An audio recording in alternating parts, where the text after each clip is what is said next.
DRDO और Indian air force की तरफ से अभी किस वजह से यूनाइटेड स्टेट की तरफ से ऑफर किए गए NSAM-2 सिस्टम को एक्वायर करने पर आपत्ति जताई जा रही है। राफेल की पहली स्क्वाड्रन कंप्लीट होने से पहले ही किस वजह से राफेल स्क्वाड्रन की पहली पायलट और कमांडिंग ऑफिसर को ईस्टर्न एयर कमांड के हेडक्वार्टर में ट्रांसफर कर दिया गया है। यूनाइटेड स्टेट की तरफ से अभी अपनी KC-46 एरियल टैंकर को इंडियन एयरफोर्स को लीज पर देने का ऑफर दिया जा रहा है। साथ ही ये भी बताया गया कि ये किस वजह से एयरबस की A330 multirole tanker transport aircraft से बेहतर होने वाला है। यूनाइटेड स्टेट की डिफेंस सेक्रेटरी की तरफ से अभी भारत को एक डिफेंस और मैन्युफैक्चरिंग हब में कन्वर्ट करने की बात की गई है। साथ ही उनकी भारत विजिट के दौरान भारत की S-400 डील और काटसाट को लेकर भी कुछ जरूरी डिस्कशन होने वाली है। और अंत में रशिया की तरफ से अभी एक AI बेस्ड डी-आइसिंग सिस्टम को डेवलप किया गया है, जिसे रशिया भारत को आगे चल के अपनी सुपर सुखोई प्रोग्राम में ऑफर कर सकता है। ऐसे ही कुछ और खबरों के बारे में हम आज की वीडियो में बात करने वाले हैं।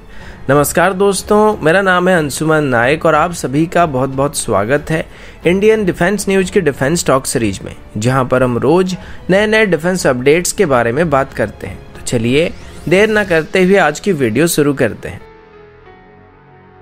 आज की पहली अपडेट NSAM-2 सिस्टम को लेके है। आप सभी को याद होगा पिछले साल या उससे भी एक साल पहले यूनाइटेड स्टेट की तरफ से भारत को अपनी NSAM-2 सिस्टम यानी कि एयर डिफेंस सिस्टम को ऑफर किया गया था और ये खबर भी सुनने को मिला था कि भारत अभी यूनाइटेड स्टेट से NSAM-2 short to medium range के एयर डिफेंस सिस्टम को खरीदने वाला है, जो कि मेनली न्यू दिल्ली में एक मल्टीलेयर एयर डिफेंस सिस्टम को प्रोवाइड करने के लिए इस्तेमाल किया जाएगा और इसे भारत अपनी बैलिस्टिक मिसाइल डिफेंस सिस्टम के साथ जॉइंटली ऑपरेट करने वाला था। इस डील की कीमत लगभग 1.8 से 1.9 बिलियन डॉलर के बीच होने वाली थी, पर अब इस डील को लेकर आगे बढ़ने से इंडियन एयरफोर्स की तरफ से और DRDO की तरफ से अपोज किया जा रहा है। इसका एक मेजर कारण ये है कि DRDO अभी हमारी VLSR-SAM प्रोजेक्ट को डेवलप कर रही है और ये भी NSAM-2 सिस्टम की तरह एक सिस्टम होने वाला है। और हाल ही में DRDO की तरफ से सफलता के साथ इनको 2 बार टेस्ट करने के बाद इंडियन एयरफोर्स और DRDO की तरफ से अभी इसे एक network centric short to medium range की एयर डिफेंस सिस्टम के तौर पर डेवलप करने का प्लान किया गया है।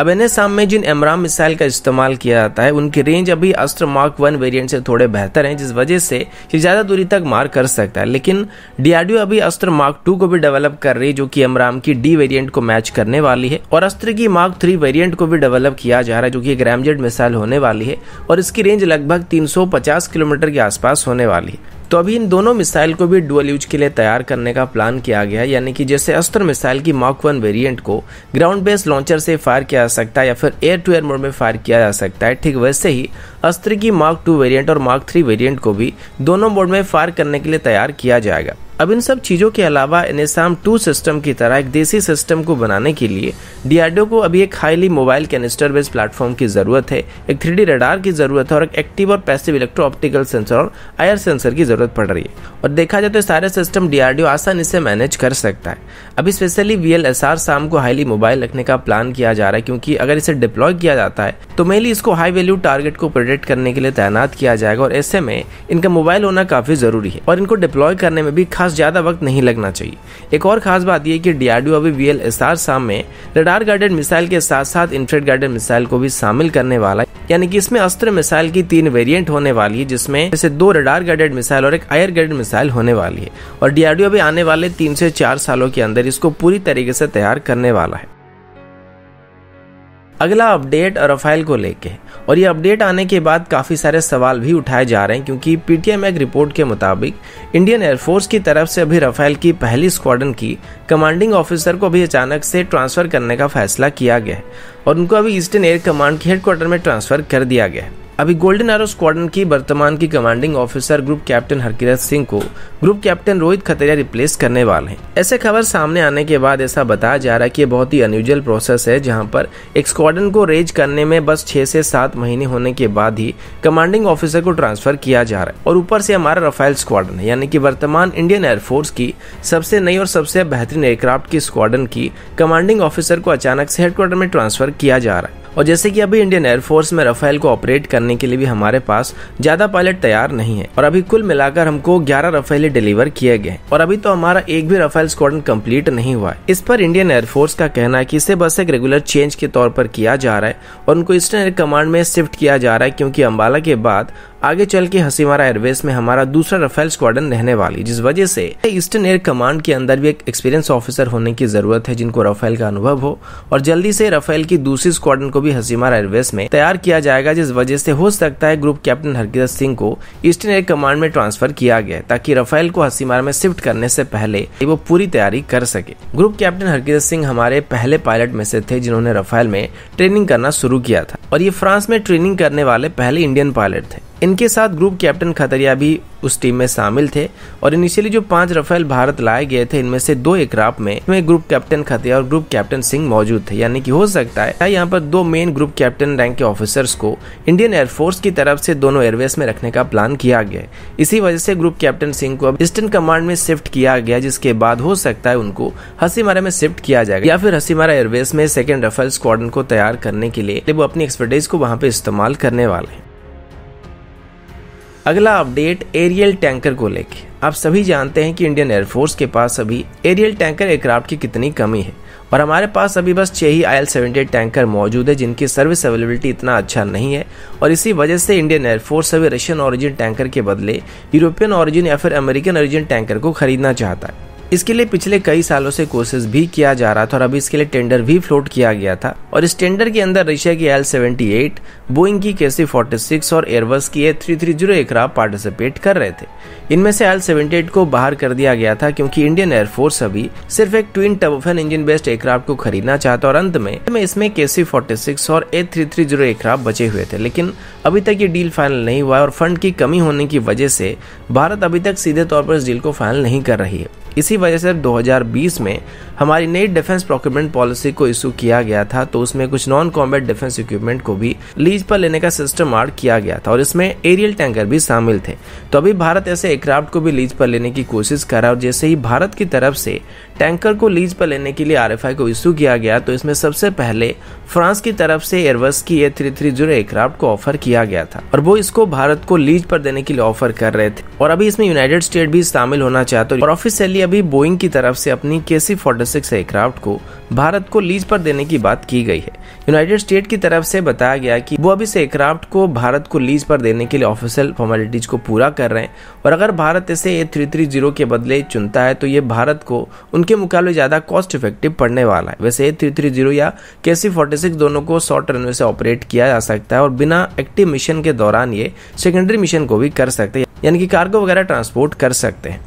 लेकिन बोइंग का कहना है कि KC-46 भारत की ऑपरेशनल कॉस्ट के हिसाब से देखा जाए तो ये A330 के मुकाबले ज्यादा कॉस्ट इफेक्टिव होने वाला है। हालांकि भारत इनको डायरेक्टली खरीदने वाला नहीं है, जिस वजह से सभी पेपर वर्क को करने में थोड़ा टाइम लग रहा है, क्योंकि अभी या तो किसी थर्ड पार्टी लीजिंग कंपनी से भारत इन एयरक्राफ्ट को लीज पर लेने वाला है या फिर ओरिजिनल कंपनी की तरफ से अपने एयरक्राफ्ट को भारत को लीज पर दिया जाएगा।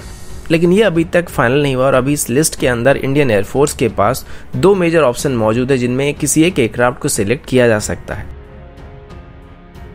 अगला अपडेट यूनाइटेड स्टेट, भारत और रशिया को लेके। तो अभी जैसे कि यूनाइटेड स्टेट के डिफेंस सेक्रेटरी भारत के विजिट पर आने वाले हैं, इसी अवसर पर उन्होंने मीडिया से बात करते हुए कहा है कि उनके इस विजिट के दौरान भारत और यूनाइटेड स्टेट के डिफेंस रिलेशन को और भी मजबूत बनाने की कोशिश की जाएगी और जो 2016 में यूनाइटेड स्टेट की तरफ से भारत को अपना मेजर डिफेंस पार्टनर बनाने का फैसला किया गया था, उसे अभी सही मायने में इम्प्लीमेंट करने की बात की गई है। उनका यह कहना है कि अब यूनाइटेड स्टेट की तरफ से भारत को अपनी खुद के डिफेंस और इंडस्ट्रियल बेस को बनाने में मदद किया जाएगा। साथ ही जब वो भारत आएंगे इस दौरान इंडो पैसिफिक को लेकर भी डिस्कशन किया जाएगा। वैसे इसको लेकर हाल ही में क्वाड में भी डिस्कशन होने की बात की गई थी। यूनाइटेड स्टेट के डिफेंस सेक्रेटरी LJ ऑस्टिन ने यह भी बताया कि अभी यूनाइटेड स्टेट की तरफ से भारत के साथ किए गए मिलिट्री और टेक्निकल कोऑपरेशन पैक्ट के अंदर भारत को बेहतर से बेहतर यूएस ओरिजिन इक्विपमेंट को सप्लाई किया जाएगा। साथ ही वो ऐसे ही सिस्टम को भारत में ही डेवलप करने के लिए भारत को मदद करने वाले हैं ताकि आगे चल के भारत अपने खुद के डिफेंस इक्विपमेंट को मैन्युफैक्चर कर सकेगा। लेकिन इस दौरान एक और मेजर पॉइंट को लेकर भी बातचीत होने वाली और वो रशिया के साथ की गई S-400 डील को लेकर होने वाली है। वैसे रशिया के साथ भारत का डिफेंस डील सिर्फ S-400 सिस्टम के साथ ही लिमिटेड नहीं है और हम लगातार रशिया से डिफेंस इक्विपमेंट खरीदते आ रहे हैं। तो अगर इन पर यूनाइटेड स्टेट की तरफ से काट्स-काट को लागू किया जाता है तो ये भारत के लिए बहुत ही बड़ी परेशानी क्रिएट करने वाली है और इसी साल के अंत तक ही भारत को S-400 सिस्टम की डिलीवरी होना शुरू होने वाली है। और ऐसे में अगर यूनाइटेड स्टेट की तरफ से भारत की डिफेंस डील के ऊपर काट्स-काट को लागू किया जाता है तो इससे भारत और यूएस के डिप्लोमेटिक और डिफेंस रिलेशन खराब होने के चांसेस बढ़ सकते हैं। यानी कि अभी यूनाइटेड स्टेट के डिफेंस सेक्रेटरी की तरफ से भारत को लेकर जो स्टेटमेंट दिए गए थे वो कभी भी रियलिटी में बदल नहीं पाएंगे, जिस वजह से यूनाइटेड स्टेट के डिफेंस सेक्रेटरी की इस इंडिया विजिट के दौरान फाइनली काट्स-काट को लेकर एक सोल्यूशन निकालने की बात की जा सकती है, क्योंकि 2017 से ही जब से इस एक्ट को लागू किया गया था तब से काफी सारे कंफ्यूजन चल रहा है कि ये भारत की S-400 डील के ऊपर लागू किया जाएगा या फिर नहीं किया जाएगा और ये कंफ्यूजन आज भी बना हुआ है।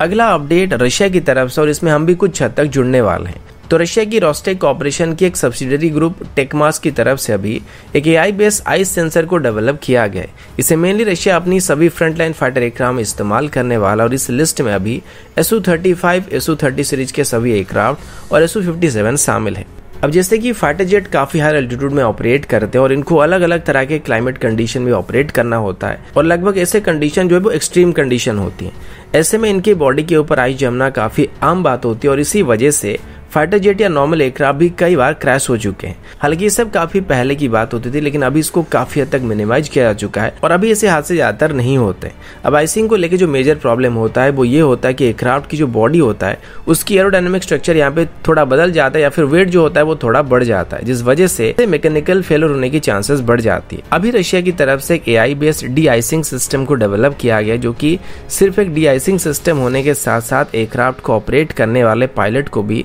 बाहर की वेदर के बारे में एक्यूरेट जानकारी देने वाला है और उस सिचुएशन के अंदर उसको क्या काउंटर मेजर लॉन्च करने चाहिए उसके बारे में भी जानकारी देने वाला है। ये सिस्टम ये भी पता लगा सकता है कि अगर किसी एयरक्राफ्ट के ऊपर कुछ बर्फ जमा हुआ है तो उसका थिकनेस कितना है। अब ये सारे सिस्टम को रशिया अपनी Su-30 प्लेटफॉर्म, Su-35 और Su-57 में ऑफर करने वाला है। तो हो सकता है आगे चल के आने वाले 1 से 2 सालों में जब इनको मास प्रोड्यूस किया जाएगा तो इसे भारत को भी ऑफर किया जाएगा और इसको मेनली सुपर सुखोई प्रोग्राम के अंदर भारत को ऑफर किया जा सकता है, क्योंकि फिलहाल के लिए सुपर सुखोई प्रोग्राम के अंदर इस तरीके की कोई भी सिस्टम के बारे में जिक्र नहीं किया गया था। अगला अपडेट पाकिस्तान की तरफ से है। आप सभी को पता होगा कि पाकिस्तान की तरफ से UAE से कुछ लोन लिए गए थे। वैसे इसमें चौंकने वाली कोई बात नहीं है, क्योंकि पाकिस्तान अभी एशिया में इकलौता ऐसा देश है जिसने लगभग सभी अमीर देशों से और लगभग सभी इंटरनेशनल फाइनेंशियल ऑर्गेनाइजेशन से लोन ले रखा है। अब मान सकते हैं कि अगर भारत एक मंदिर की तरह है तो पाकिस्तान मंदिर से बाहर निकलने पर जो भिखारी लोग मिलते हैं बिल्कुल वैसा है। मतलब एक बार को मुंबई या दिल्ली स्टेशन के आसपास जो भिखारी लोग घूमते हैं उनकी एसोसिएशन के पास इतना पैसा हो सकता है कि वो पाकिस्तान को इतना लोन दे सकते हैं जिससे पाकिस्तान का 1 साल का बजट आराम से चल सकता है। तो अभी हुआ क्या कि UAE की तरफ से पाकिस्तान को दिए गए अपने पैसे वापस मांगे जा रहे हैं और पाकिस्तान को अभी UAE को लगभग $1 बिलियन के आसपास वापस करना है। मतलब ऐसा भी नहीं है कि UAE की तरफ से अचानक से ये पैसे मांगे जा रहे हैं और इसके लिए पहले से UAE की तरफ से पाकिस्तान को 12 मार्च तक का टाइम दिया गया था और कुल मिलाकर 12 मार्च तक पाकिस्तान को UAE के सारे पैसे वापस करने थे। पर अभी पाकिस्तान UAE को पैसे लौटाने के बदले बहाना ढूंढने की कोशिश कर रहा है और पैसे ना लौटाने के लिए पाकिस्तान की तरफ से UAE को